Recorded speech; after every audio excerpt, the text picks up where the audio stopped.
Yeah, hi, this is Uday, and today we will cover under this tutorial the Salesforce streaming channel integration with MuleSoft, and this covers the Salesforce account setup and configuration setting, ActiveMQ installation and setup, creating an app in AnyPoint Studio which covers the following: connection with Salesforce to read event change notification from Salesforce, setting up a streaming channel, publish event change notification message into JMS queue, and then finally consume that event change notification message, which is stored in JMS queue, and then finally running the app and adding or updating the records in Salesforce table to observe the change notification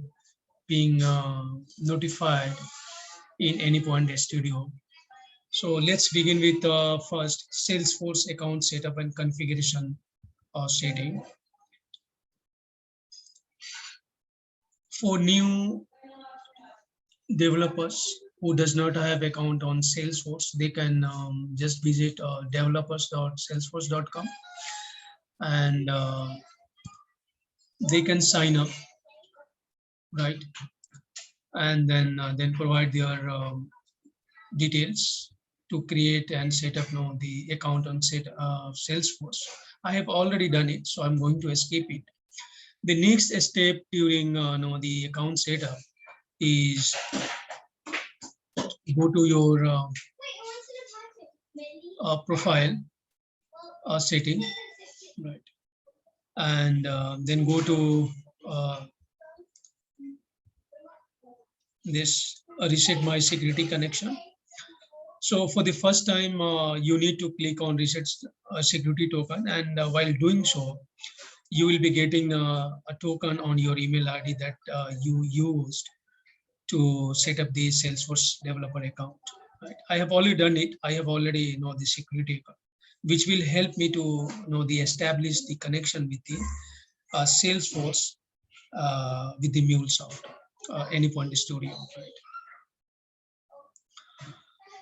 So let's go to know the AnyPoint Studio, and I will be creating a new Mule application with the name Salesforce streaming channel demo app.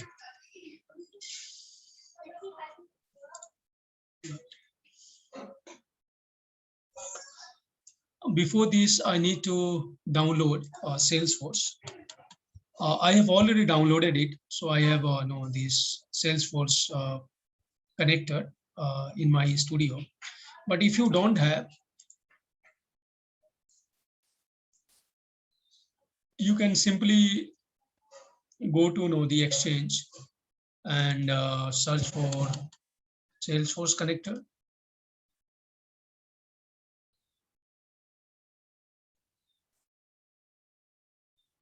And then select this one, right?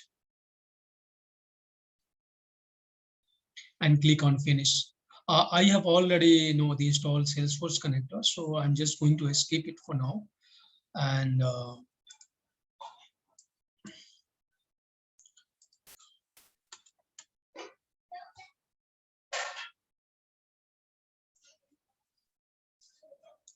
so you need to subscribe for the channel listener, as we are going to listen the event change notification in MuleSoft tables.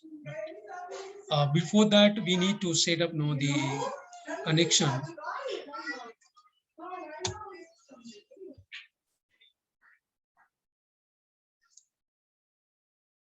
Right. I need to set up the connection with Salesforce. Let me do that. Click on here and then supply your username and password.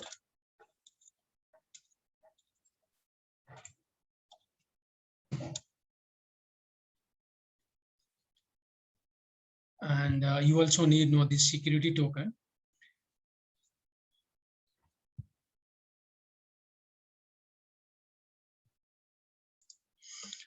So once you know supply your this information, your user name, password, and security token, then click on test connection. And if your connection succeeds, you will get a message like test connection successful, right? In the next step, you need to set up your or tell here the streaming channel, uh, which object, uh, for which object you want to get the event change notification, or you want all the event change notification that happens in MuleSoft, sorry, Salesforce. For that, here is an article which I went through, and you can also go through this article. I will be giving this article, the URL in my with this tutorial description, right? So you can go through it.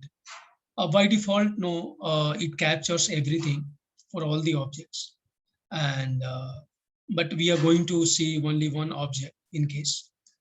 In our case, it is account table, which is a native table of the Salesforce, and right.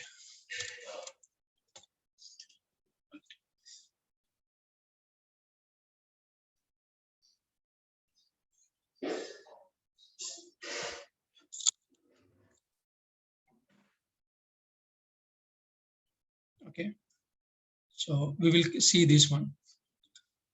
It also shows the list of the channels that you can get the notification from the Salesforce account. All right. For the time being, we are just considering the account change event, right? I can show you the where you can go and then set up your the data event change. You need to go to this setup here.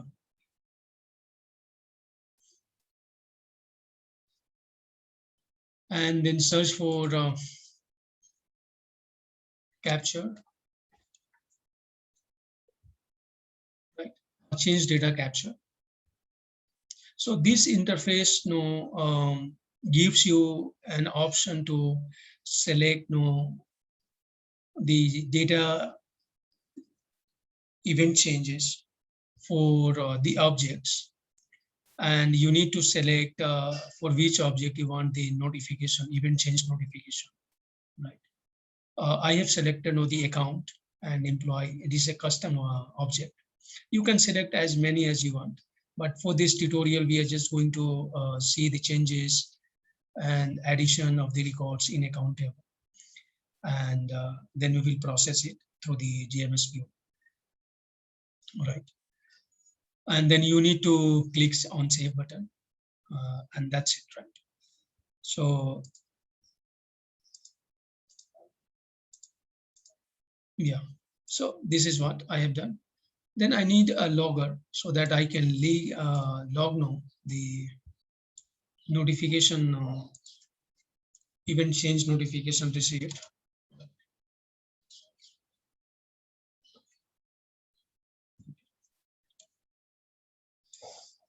And then we need a transformer to transform the message. Uh, so we will follow this JSON pattern, data pattern, right? And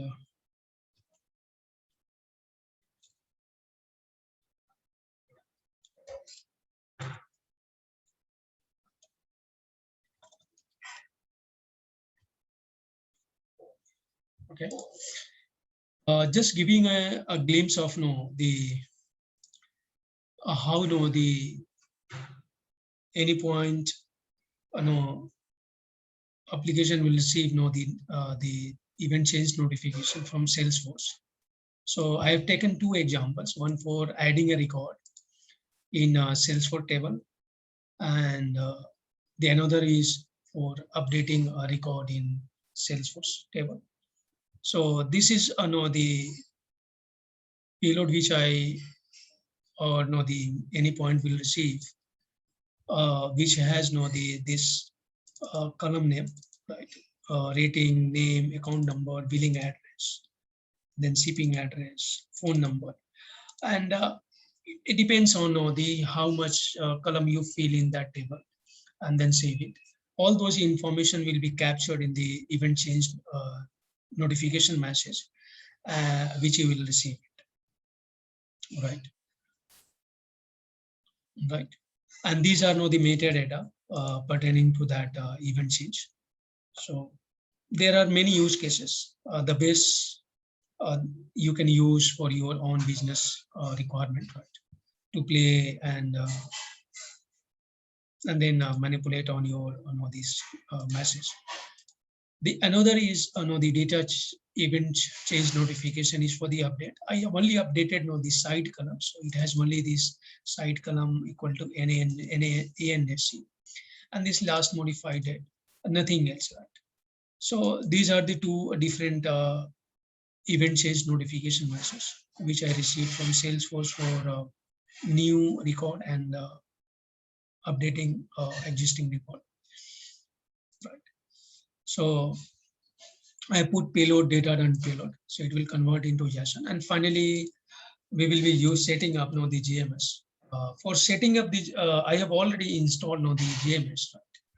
If you don't have, then you can again follow the same pattern or the guidelines for downloading the GMS connector,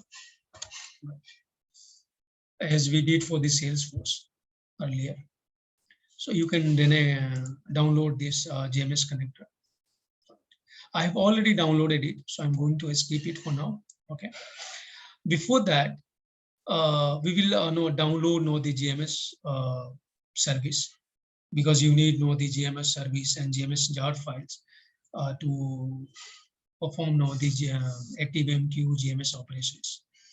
So let me tell you, you need to go to this website, this portal, ActiveMQ portal, activemq.apache.org, and you need to download the Windows version if you are a Windows user, and if you are a Linux Unix user, you need to download this Apache ActiveMQ for this tarj or gz file for the Unix Linux compatible.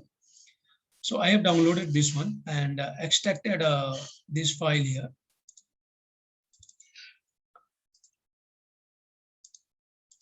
But this one is the file, and after downloading it, you need to install the Windows bash file. You can install this service within your Windows services list. This is one way to run your ActiveMQ service on your machine, which runs permanently until and unless you stop it. So by default, it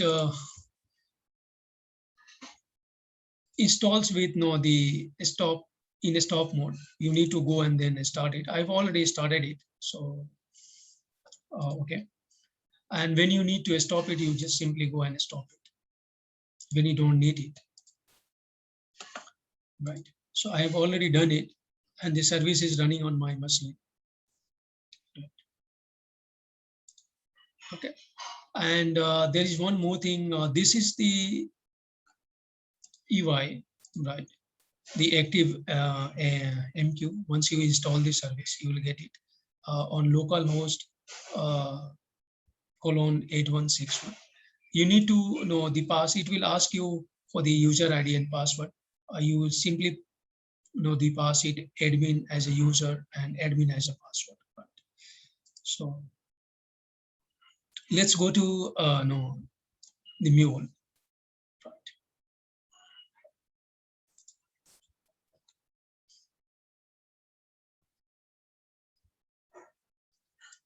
I'm going to publish a message here. Right.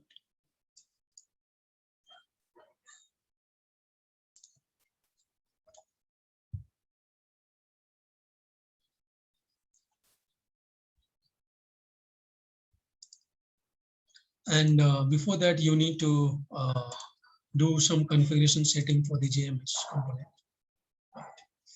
and you simply go here and then set up download the ActiveMQ client. You also do the similar thing for this broker.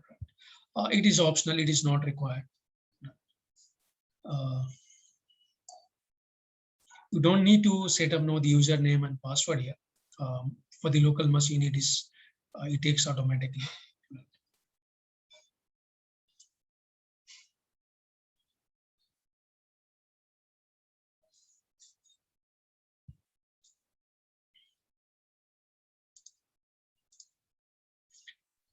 Yes. Now you tell here the broker. So it is TCP.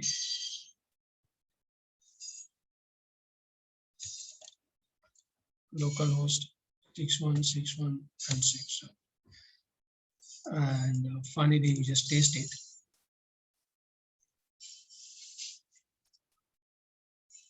Yeah, the text is if everything runs fine on your machine, you will get this message: test connection successful. Here now comes to the publish. You select the GMS config, and you tell the HDMS. Okay. Or tell is Salesforce stream or other account stream. Yeah. Okay. You can put anything as per your requirement. So I'm putting GMS type as a account, so that if needed we can filter it, but it is not required in simple cases. And clarity I can set it 1, and user properties, if you want to set it, it is optional, but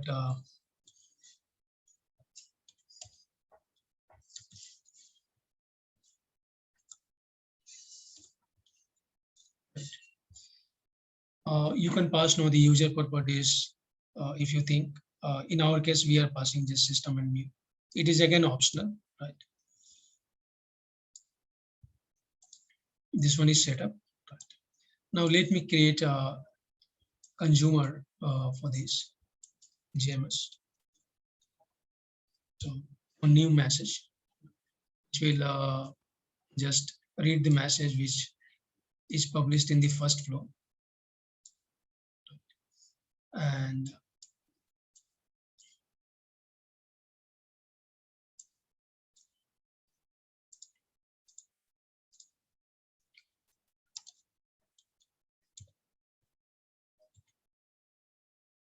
Salesforce.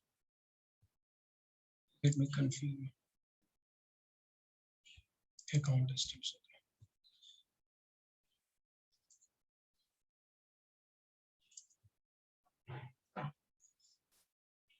And we will tell the consumer type is Q.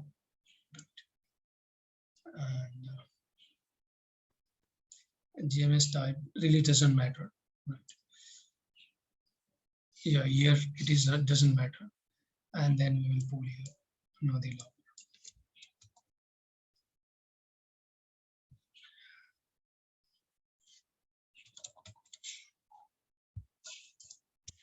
Okay. So the idea is to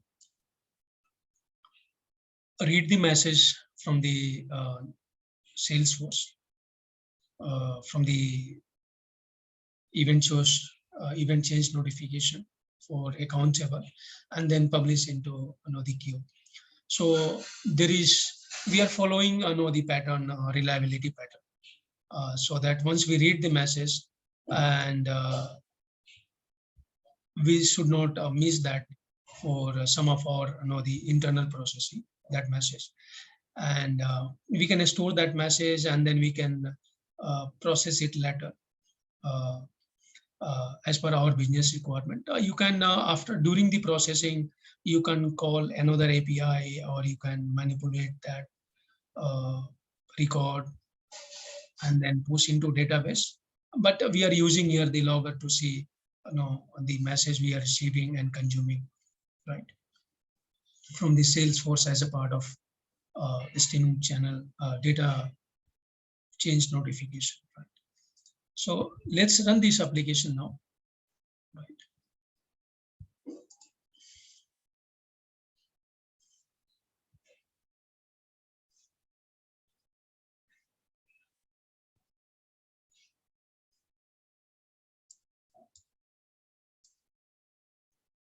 While it is running, let me just go through this. So this gets all the notifications within the data capture event, the window that I shown you earlier here.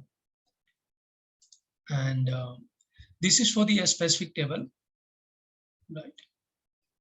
And this one is for the custom table that you create within the Salesforce. Right?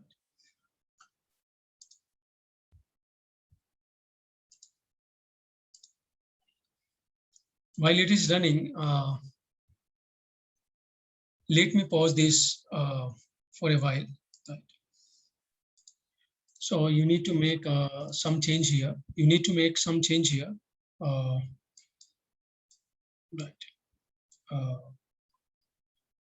We missed this. Yeah, we should be in this FX format, syntax. Yeah, so that Mule can understand this is an object while passing this object user properties. As I said, this is optional. You may skip this step also. Right. Let me run this.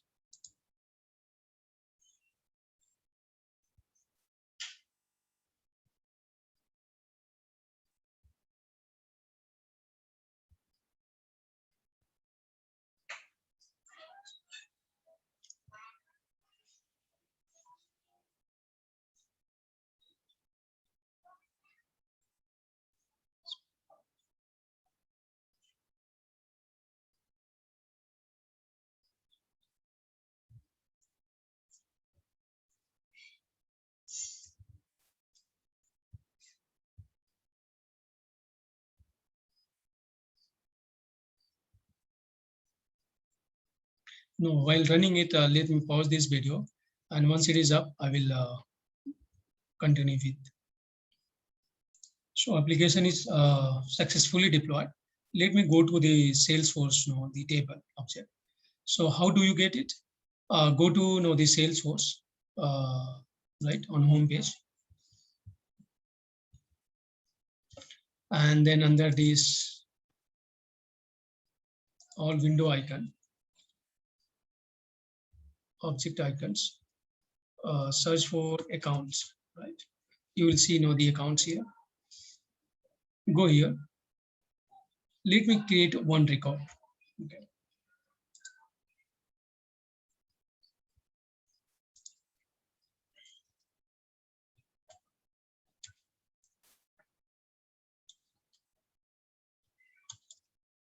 It's SBI account. So I'm just giving. I can give the demo account ABC as a parent account. Then site maybe California or Alaska.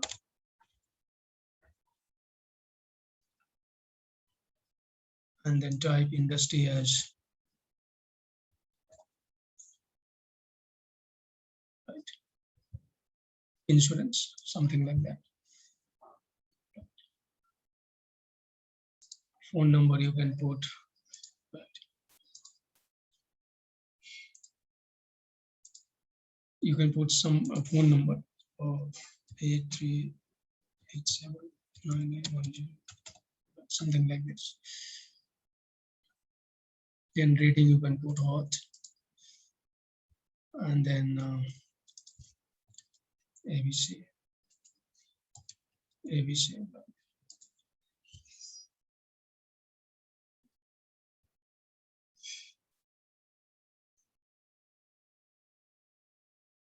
And then save it. So, right, see, we got a notification here, right? we got Alaska as a site, then account name is SBI, billing address is ABC, then the shipping address is ABC, then created date, last modified. So this is the message which consumer is reading right here in the application. See here, right? And this message we are reading it. There is a two logger, right? This one is the first logger which receives the event change notification, right? So this has this message. Right. This message is similar to what I shown you earlier. This message, I've just formatted it, right. And then after publishing that message, we are reading it. So while reading it, there's another logger right, in the JMS queue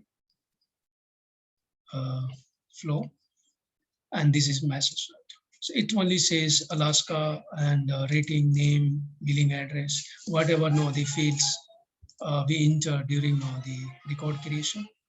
Let's modify that one.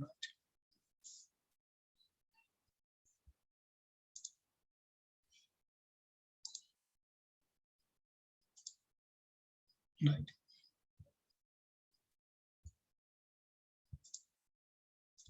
Let me modify this record for Ajib,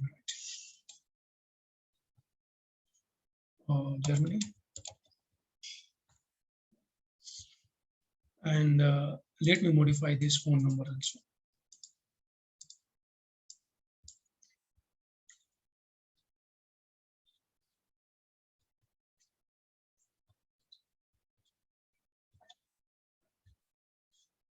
Now click on save here.